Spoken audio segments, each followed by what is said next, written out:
Welcome back to AZ Astro. So it's been, I think, about 6 months, going on 7 months since I've done a video. Some stuff happened that was mostly my fault, but also a company's fault. I'll explain later in the video when I'm at the computer. But it kind of burned me out, kind of depressed me a little bit, and so I honestly didn't image or do anything for about 6.5 months. Last month, or end of March, beginning of April, when we did the Messier Marathon, I did participate in that. I attempted to do a video there, which would have been awesome, but Elliot over here, come here, Elliot. Elliot over here decided that the transmitter for my Rode Wireless Go mic looked tasty, and so he literally chewed it into a billion pieces. So that kind of depressed me a little bit. So when I was out there, I didn't have the Rode Wireless Go. I had to rely on the camera mic, and it was windy, and so I tried editing the video, and you couldn't hear anything I was saying. It was just wind, constant wind. So that was a flop. So here we are now. I also attempted to do a video of the lunar eclipse 2 nights ago. That didn't work either because the moon was behind clouds for the first beginning of it, and then over here, I don't know, you probably can't see the tree there, but there's a tree there. So by the time it got out of the clouds and out of the tree, and it was up above the tree, the lunar eclipse was mostly done. So I was screwed there, so I couldn't do that video. So instead, I decided to copy AZ Forerunner, which was a stream. He's a YouTuber down in, I think he said Yuma, and he has been imaging the Crescent Nebula, and I thought, well, that's a nebula I've never done before, and so I decided to do the Crescent Nebula. So last night I did an hour through each one of my filters, so 3 hours total, and then tonight I'm doing another 3 hours, so that'll give me a total of 6 hours through all 3 filters. So I'm doing Crescent Nebula, otherwise known as NGC 6888. So right now I'm trained on it. Right now it's just above the power lines and stuff right there. So I don't know if I'm going to have any of those going through my shot or not. We'll find out later. But I'll see you guys back in the computer with the imaging software. All right, so we're back here at the computer. As you can see, here's the Crescent Nebula. This picture actually just popped up, and I'm pretty sure that's either satellites or the power lines. I'm hoping it's not the power lines. If it is the power lines, then it'll be in the next shot. Hopefully not. So one of the things I was really surprised is I've never done Crescent Nebula before. Is this is hydrogen alpha, this filter that you're seeing here. But you can see the clouds along here around the nebula, and then in the last photo there were some clouds around here. Let me see if I can pull those up. Image history. Yeah, so this shot right here. Ah, here it is. So this is the last image, the one before the ones you guys just saw with the lines through it. So you can actually see the clouds right here. I'm pretty sure those are clouds. You can see some down here. So I'm hoping this picture comes out really, really, really good. One of the issues that I'm running into, and I seem to run into this quite a bit, and I never actually remember how to fix it, but my Sesto Senso focuser, for some reason it just doesn't, it's connected, but it just doesn't want to read it. It's like it's not even there. I've tried different COM ports. I don't know. Most of the time it works just fine, but then other times it just doesn't work at all. So that's an issue I got to deal with. Luckily, I was already pretty much in focus. I mean, I can tell that the focus is definitely not pinpoint, but for my first image in 6 months, I'm happy with it. So yeah, so that is the Crescent Nebula. I've never imaged it before, and quite frankly, I really, really like it. I think I might add a lot more time than just 6 hours on it. So as I was saying in the opening, I got burnout for 6 months. And it was partly my fault and partly a company's fault.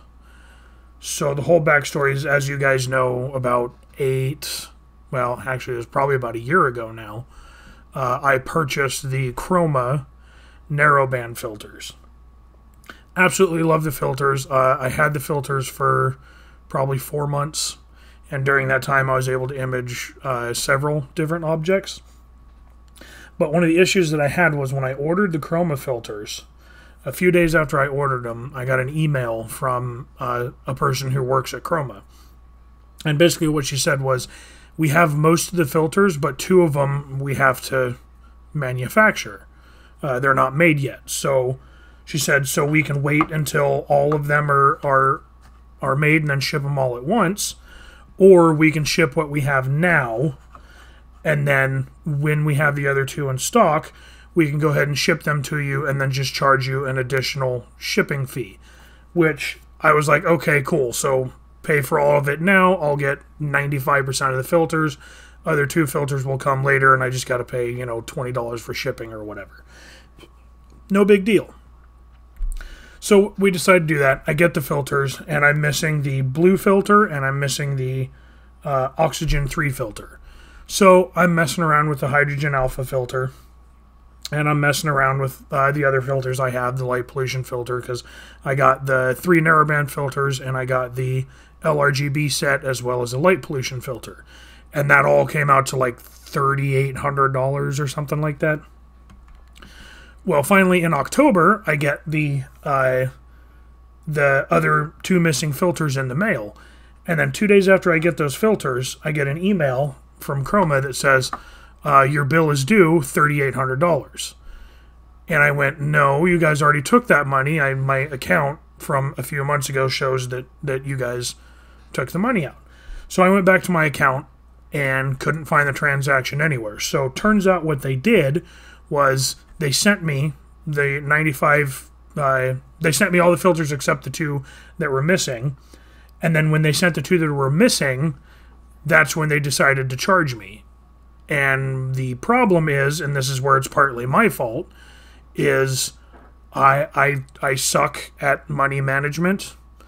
And so I ended up, without even realizing that they had put the money in, because they had already taken the money. My account showed that they had taken the $3,800 and it was no longer in my account. Well, they put it back, and the sum of money that was in my account was large enough to the point where $3,800, I didn't notice the discrepancy of $3,800. And so when I went and I bought my travel mount that you guys have seen, the Ioptron GEM 28EC. So I was looking at my account and I'm like, oh, cool, all right, I still have X amount of money left. So I bought that mount, and then I bought a couple other things, 3D printer, stuff like that. And so when that happened in October, and I said, hey, that's not accurate. You guys took the money a few months ago. I went back to my bank account. Transaction was nowhere to be found. So what they did was they put the money back into my account. I don't know why they would do that. That makes absolutely no sense to me. And so we were at a crossroads where they wanted the $3,800 that I rightfully owed them, and I did not have the $3,800 that I rightfully owed them. And so I explained to him, I said, hey, this is what happened. I don't have the money now. You guys were supposed to take it months ago, but you guys put it back for whatever reason. And they said, okay, we understand. It's, oversight. It's not a huge deal. They said, what we can do is work out a payment plan, which is great. I mean, more companies need to do that, and I applaud them for doing that. And this is in no way, crapping on Chroma. I think Chroma is a great company, and they make great filters. But basically what ended up happening is they said, well, we can do payment plans, but we need $1,000 today. And then the rest you can pay in whatever increments you decide that you're able to pay. I said, well, that's an issue. I don't have $1,000. Can you do 600. Because that's what I had at the time. They said, no, it has to be 1,000. And I said, all right, well, then I don't have a choice. I'm going to have to send the filters back. So I ended up sending all the filters back. Now, fast forward, that happened end of October, I believe it was. This was like about a month from the time I got the filters to the time that I sent them back. And so I sent them back, and that really, really burnt me out on astrophotography. It depressed me because I had finally gotten, the best of the best when it comes to filters, and then I felt that I failed. I felt that that the whole situation was not handled the way it should have been handled, which was they should have kept the money when they had the money, done what they said they were going to do, which was just charge me, $20 or whatever to ship the other 2 filters. But that's all water under the bridge now, and that's all gone. But that's the explanation as to why I've been gone for 6 or 7 months. And then, of course, during winter, the job that I have, I own a janitorial company, and we clean up and set up and do all sorts of stuff for wedding halls. Well, in Phoenix, wedding season is from like October to May, because nobody really wants to get married in 120-degree weather. And so my winters, October to May, are just absolutely packed. Like the shifts are way more than 8 hours. Some weeks I'm working 7 days a week. So that added more problems onto that, which burnt me out from doing astrophotography. I didn't want to stay up till 2 in the morning getting images. But now that we're getting into summer, we're getting slower. So I'm back to imaging. So hopefully I'll be having some more videos out for you guys. There's a lot of targets that I actually want to do. I definitely want to put more time on this target. But so basically that's why I've been gone for as long as I have been.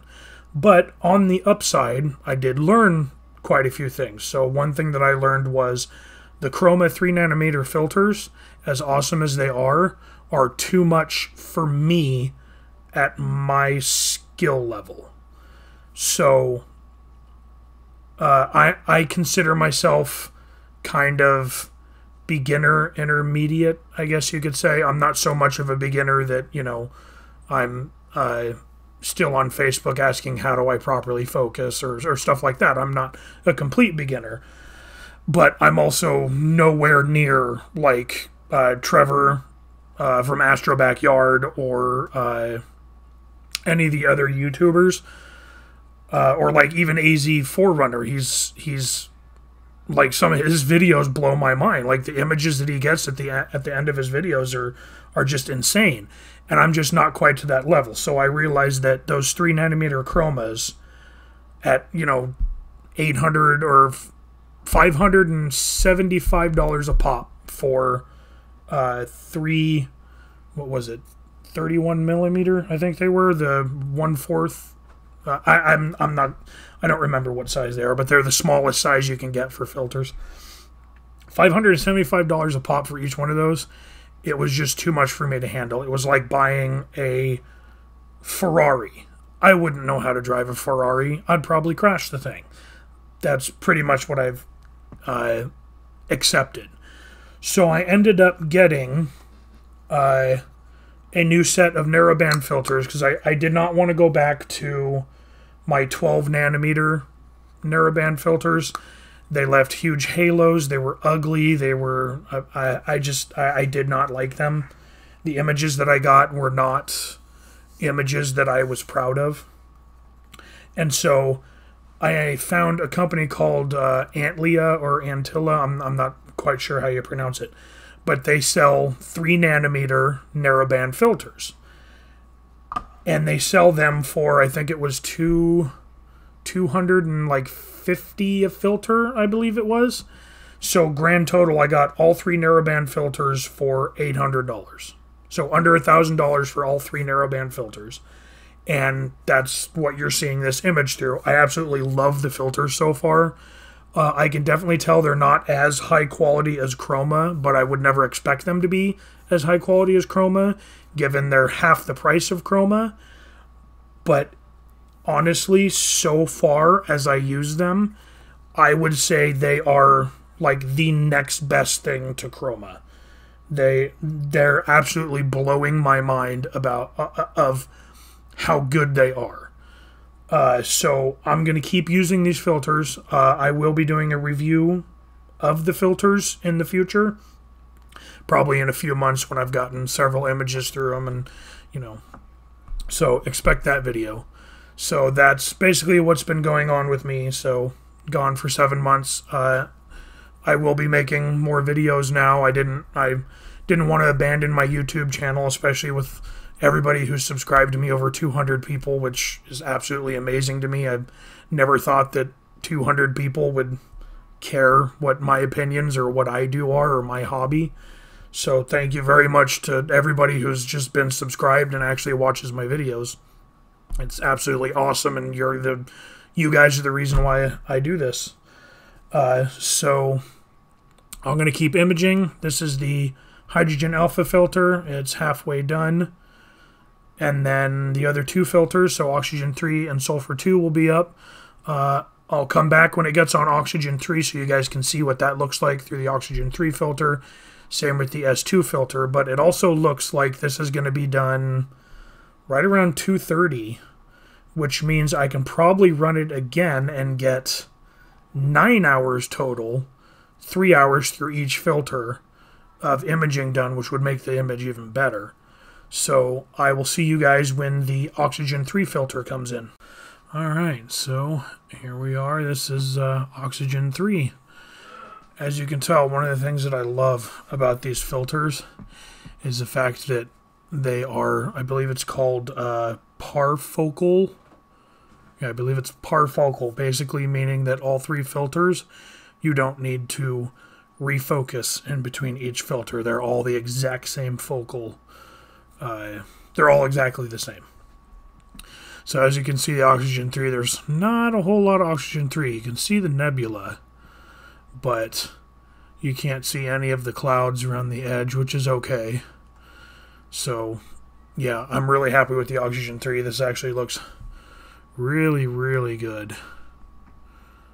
But yeah, you zoom in, see the nebula. Alright, so that's the oxygen 3, so I will be back when the sulfur 2 starts, which will be here about another half hour. Alright, so this is the sulfur 2. As you can see, there's not almost nothing there.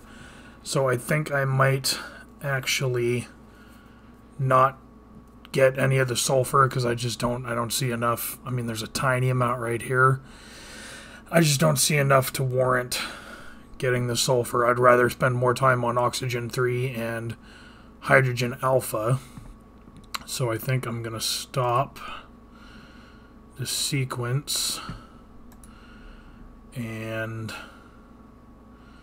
slot 2, and I think I'm going to get rid of this one. And then I'll go through and just do oxygen 3 and hydrogen alpha. That should be good enough to get a really good image. I'm probably going to do my calibration frames now while it's still dark and I can still cool my camera to, 0 degrees. So,